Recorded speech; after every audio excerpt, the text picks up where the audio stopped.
नमस्कार, बहुत स्वागत आपका हिंदी खबर में। मैं हूं आपके साथ सुनील सिंह पौरुष। भारत का ऑपरेशन सिंदूर इतिहास में दर्ज हो गया।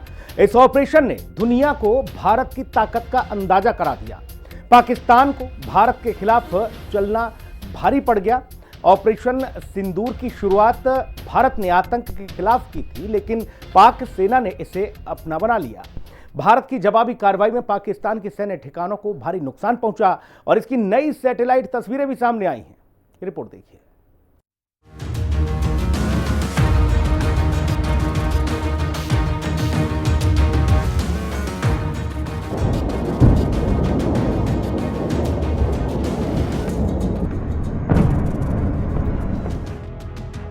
शहबाज मुनीर के झूठे दावों की खुली पोल।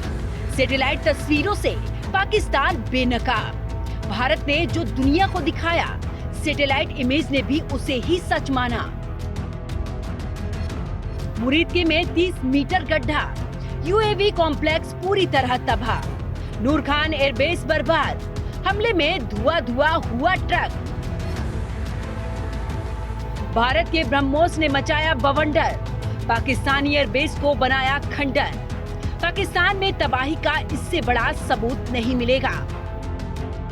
पहले घर में घुसकर किया था वार, अब सीधा सीने पर किया प्रहार है। आतंक का फन कुचलने की यही नीति है, यही रीति है, यही भारत है, नया भारत है। पहलगाम हमले के बाद आतंकियों को मिट्टी में मिलाने के लिए भारत ने जिस ऑपरेशन सिंदूर को लॉन्च किया था, वो अब इतिहास में दर्ज हो चुका है। इस ऑपरेशन ने जहां दुनिया को भारत की ताकत का अंदाजा करवा दिया, तो वहीं पाकिस्तान परस्त आतंकियों को ये भी बता दिया कि चाहे वो कहीं भी बिल में जाकर छिप जाए, भारत उसे ढूंढकर जहन्नुम पहुंचा देगा। भारत ने ऑपरेशन सिंदूर की शुरुआत आतंक के खिलाफ की थी, लेकिन पाक सेना ने इसे अपना बना लिया, जिसके बाद भारत की जवाबी कार्रवाई में पाकिस्तान के सैन्य ठिकानों को भारी नुकसान पहुंचा। वैसे तो भारत ने तबाही के सारे सबूत दुनिया को दिखा दिए थे, अब इसकी नई सैटेलाइट तस्वीरें भी सामने आई हैं। मैक्सैट टेक्नोलॉजीज ने पाकिस्तान के मुरीद के और नूर खान एयरबेस की कुछ सैटेलाइट तस्वीरें भी जारी की हैं, जिसमें साफ दिखाई दे रहा है कि भारत की जवाबी कार्रवाई में पाकिस्तान में बहुत बड़ी तबाही हुई है। भारत के ऑपरेशन सिंदूर ने न केवल आतंकी ठिकानों को नष्ट किया, बल्कि पाकिस्तान की सैन्य क्षमता को भी गंभीर रूप से प्रभावित किया। भारत ने 9 और 10 मई को जवाबी कार्रवाई में पाकिस्तानी एयरबेस को निशाना बनाया था।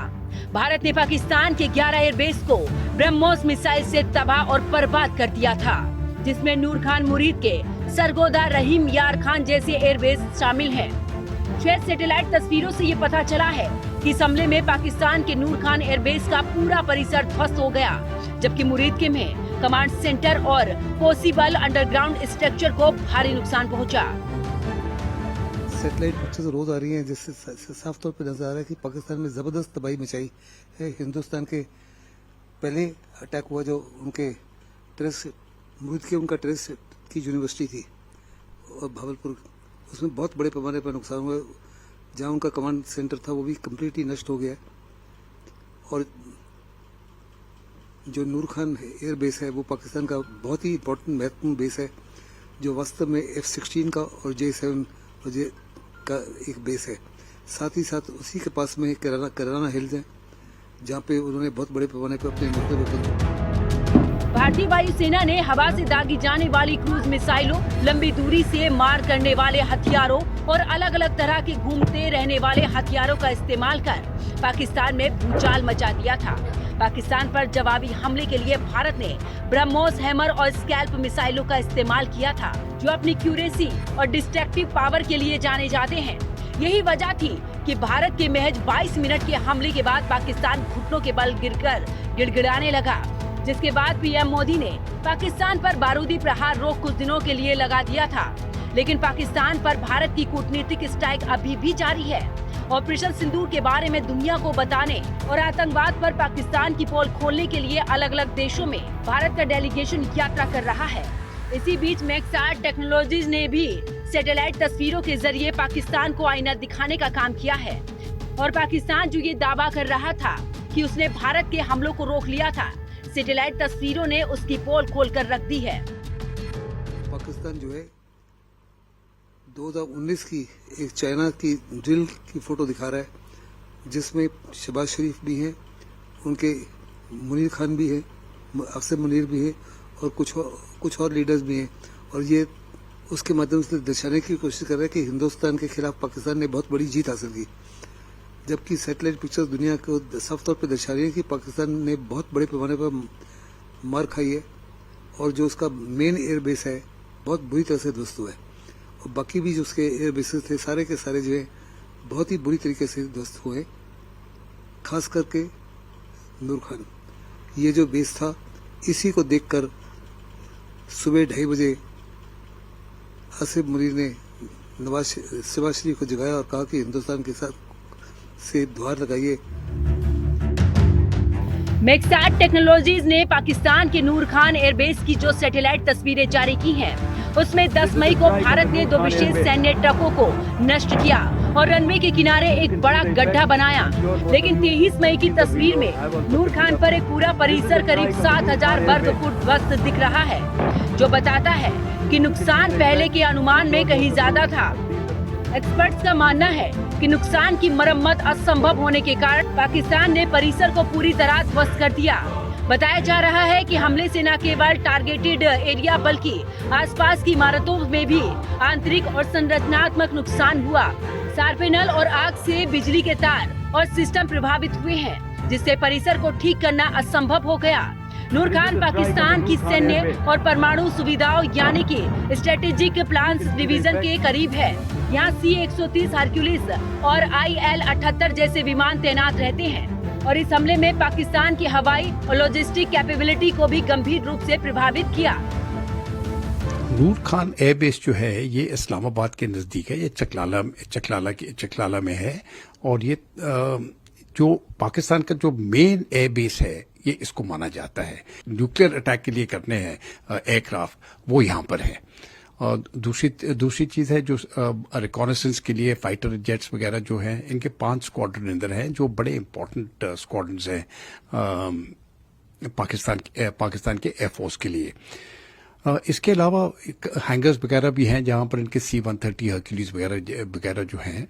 तो इस हैंगर्स में रिपोर्ट में आ जाता है कि एक C-130 एयरक्राफ्ट भी जो उधर था, जो advance warning airborne control system का काम करता था, वो भी वहां पर था और वो डैमेज हो चुका है या बर्बाद हो गया है। तो यहाँ पर जब नूर खान बेस के ऊपर जो हमला हुआ है, ये पाकिस्तान के लिए एक बहुत खतरा सा हो गया है, क्योंकि उनकी जो एयर कैपेबिलिटी है जो इस बेस से चलती थी वो ये कह सकते हैं कि बहुत हद तक डिग्रेड हो गई। दूसरी बात, उनको ये डर लगा कि अगर इतने पिन पॉइंट प्रिसिशन से ये अटैक्स हो सकते हैं तो पाकिस्तान के न्यूक्लियर फैसिलिटीज वहां से काफी नजदीक थी, और उनको ये डर था कि बेशक भारत ने पाकिस्तान के न्यूक्लियर फैसिलिटीज के ऊपर अटैक नहीं किया, लेकिन उनमें यह काबिलियत है कि वो पिन पॉइंट अटैक करके पाकिस्तान की जो न्यूक्लियर फैसिलिटीज हैं जहां पर भी हों वो बर्बाद हो सकते हैं। मुरीद एयरबेस पाकिस्तान के चकवाल उत्तरी पंजाब में स्थित एक फॉरवर्ड ऑपरेशन बेस है, जो ड्रोन और फाइटर प्लेन का सेंटर है। यह बर्राक, बाय रफ्तार TB2 और विंग लंगू 2 जैसे ड्रोन तैनात रहते हैं। ये बेस भारत की सीमा के करीब होने के कारण राजनीतिक रूप से महत्वपूर्ण है। भारत के हमले से पहले, हमले के बाद की मैक्सार की तस्वीरें और डेमियन साइमन के विश्लेषण से पता चलता है कि मुरीद के एयरबेस के कमांड एंड कंट्रोल बिल्डिंग की छत को काफी नुकसान पहुंचा है और इंटरनल डैमेज की भी आशंका है। यहाँ बिल्डिंग ड्रोन और हवाई अभियानों के नियंत्रण के लिए अहम है। यहाँ एक अति सुरक्षित उप परिसर पर भी हमला हुआ है, जिसमें दोहरी बाढ़ और साथ ही वॉच वाटर भी है, जिससे एक 3 मीटर चौड़ा गड्ढा बना, जो संभावित भूमिगत सुविधा के एंट्री गेट से केवल 30 मीटर दूर है।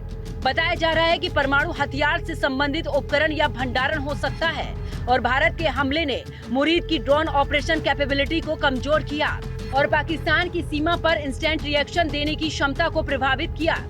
इंटेल लैब के भी जियो इंटेलिजेंस रिसर्च डेमियन साइमन के मुताबिक जिस जगह गड्ढे को दिखाया गया है उसे अंडरग्राउंड स्ट्रक्चर माना जा रहा है। इसलिए अटकलें ये भी लगाई जा रही हैं कि भारत का टारगेट गहरे दबे हुए ठिकानों पर हमला करना था, जो संभवतः कमांड एंड कंट्रोल कार्यों या फिर ड्रोन संचालन से जुड़े थे।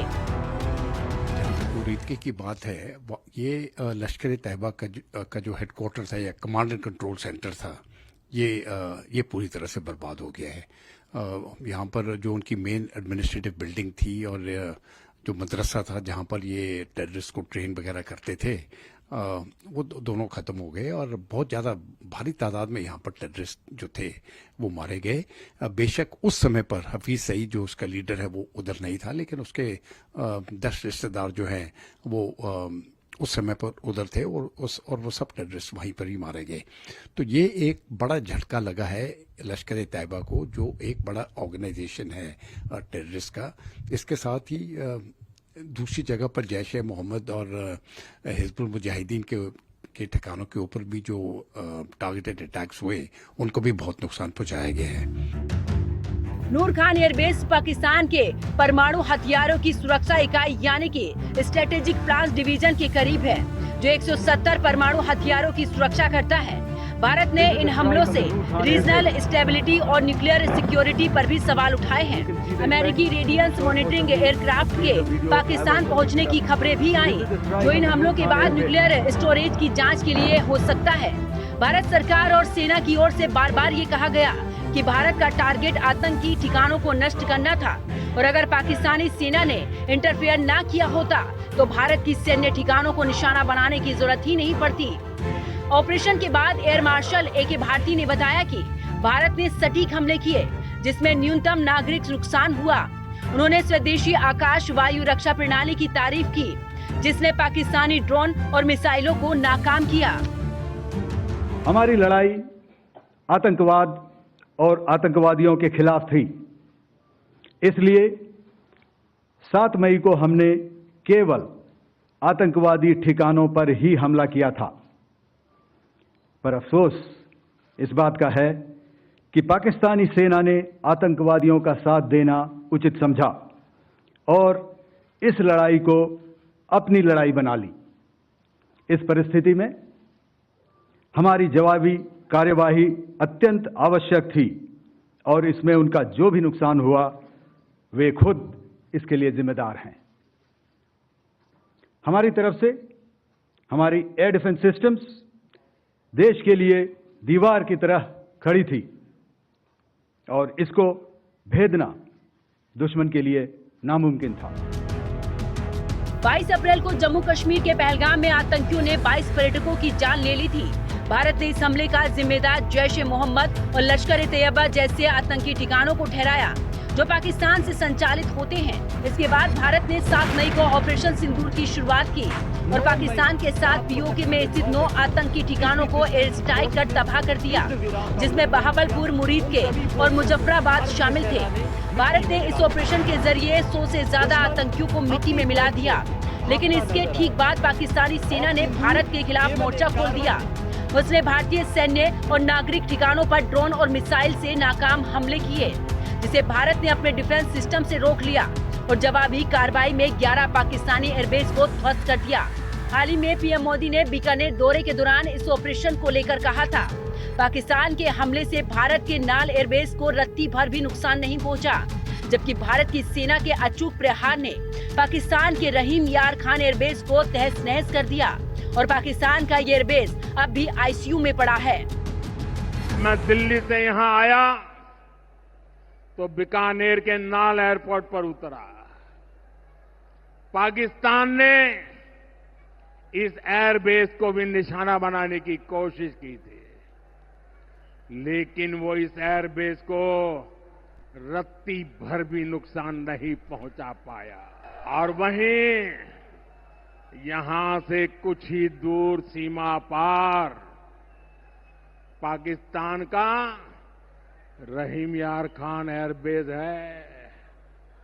पता नहीं आगे कब खुलेगा। आईसीयू में पड़ा है। भारत की सेना के अचूक प्रहार ने इस एयर बेस को तहस नहस कर दिया है।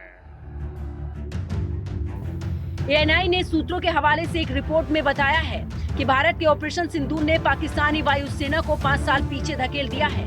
भारत के हमले के दौरान पाकिस्तानी वायुसेना इतनी लाचार हो गई थी कि उसे समझ ही नहीं आ रहा था कि हमले का बचाव कैसे किया जाए, और भारत के हमले से पाकिस्तान को इतना नुकसान हुआ है कि उबरने में उन्हें कम से कम 5 साल लग जाएंगे। भारत ने ऑपरेशन सिंदूर के जरिए ये संदेश दिया कि वो कहीं भी जा सकते हैं और पाकिस्तान उन्हें रोक नहीं सकता। पूरा विश्व सबूत मांगता था ना। हमारे भारत में भी कुछ ऐसे जयचंद हैं जो हमें सबूत की बात करते हैं, चाहे बालाकोट का समय हो चाहे उरी का समय हो। पर आज सबूत ही सबूत है, पूरा विश्व सबूत सामने दे रहा है। भारत और पाकिस्तान के बीच सीजफायर के बावजूद दोनों देशों के बीच तनाव अब भी जारी है। इसी बीच पाकिस्तान से सटे राज्यों में गुरुवार शाम 5 बजे से 3 घंटे तक सिविल डिफेंस मॉक ड्रिल किया जाएगा। ये मॉक ड्रिल पाकिस्तान से सटे सीमावर्ती राज्यों जम्मू कश्मीर, पंजाब, राजस्थान, हरियाणा, चंडीगढ़ और गुजरात में किया जाएगा। मॉक ड्रिल के दौरान लोगों को युद्ध के दौरान बचने का तरीका सिखाया जाएगा। साथ ही ब्लैकआउट और हमले के दौरान बजने वाले सायरन के बारे में जानकारी दी जाएगी। लोगों को सतर्क रहने की हिदायत दी जाएगी। लोगों को ये भी बताया जाएगा कि अफवाहों से कैसे बचे, दुश्मन देश के प्रोपेगेंडा से कैसे सतर्क रहें। ऑपरेशन सिंदूर लॉन्च होने से पहले भी इसी तरह की मॉक ड्रिल हुई थी, जिसमें ये बताया गया था कि कैसे शेल्टर से छिपना है, हवाई हमलों के दौरान खुद को कैसे बचाना है और संकट की स्थिति में दूसरों की सहायता कैसे करनी है। और भारत सरकार की तैयारी ये भी बता रही है कि भले ही पाकिस्तान के साथ अभी सीजफायर चल रहा है, लेकिन जिस तरह से आतंकिस्तान सुधरने को तैयार नहीं है, उसे कभी भी ऑपरेशन सिंदूर पार्ट 2 लॉन्च करना पड़ सकता है। वैसे भी पीएम मोदी ने साफ कर दिया है कि भारत का ऑपरेशन सिंदूर अभी स्थगित हुआ है, बंद नहीं हुआ, जिससे कि पाकिस्तान में हर तरफ खौफ का आलम है। हिंदी खबर की स्पेशल रिपोर्ट।